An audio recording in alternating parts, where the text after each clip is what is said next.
Today we are talking about an important piece of news for people affected by retinitis pigmentosa and, in particular, for those living with Usher syndrome type 1b, a hereditary condition that affects both hearing and vision and that, as of today, has no approved treatment to slow down vision loss. The company AAVantgarde Bio has announced that it has completed the recruitment of the 15 participants in its LUCE-1 clinical trial, a phase 1/2 study evaluating a dual gene therapy called AAVB081. It is a necessary and expected step, but also a milestone that confirms that this project continues to move forward.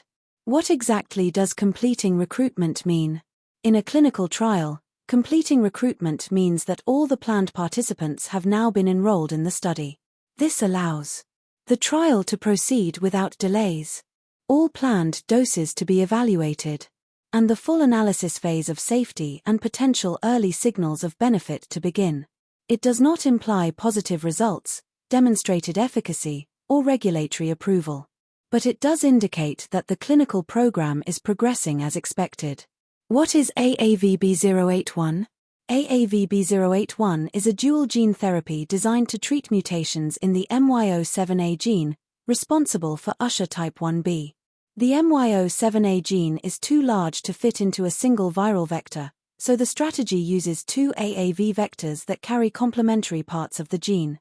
Once inside the cell, these parts combine to produce a functional version.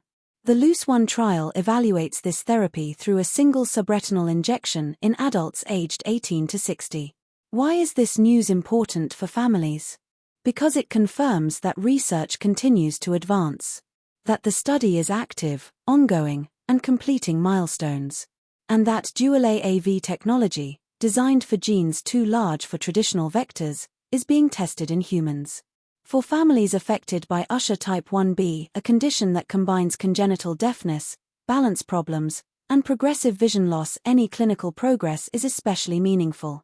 If, in the coming months, safety and tolerability data are positive, the program will be able to move forward into broader phases. But it is also important to remember something clearly. This news does not mean that the therapy is approved. It does not change the course of the disease today. There are still important clinical and regulatory steps before it can reach patients. And no efficacy results have been reported yet. It is progress, yes, but early progress. One more step in the right direction. Even so, completing recruitment for a gene therapy trial for a rare and complex condition like Usher type 1b is a meaningful achievement. It is a sign that science continues to move, that clinical teams are working, and that dual AAV technology is advancing toward full evaluation in humans. In summary, AAVantgarde Bio has completed recruitment for the LUCE-1 trial, which evaluates the dual gene therapy AAVB081 for Usher type 1b. It is an important step, but it does not imply approval or clinical results. It represents realistic, well-grounded progress for a community that currently has no approved treatments. Progress that, while not definitive, brings cautious, evidence-based hope to many families.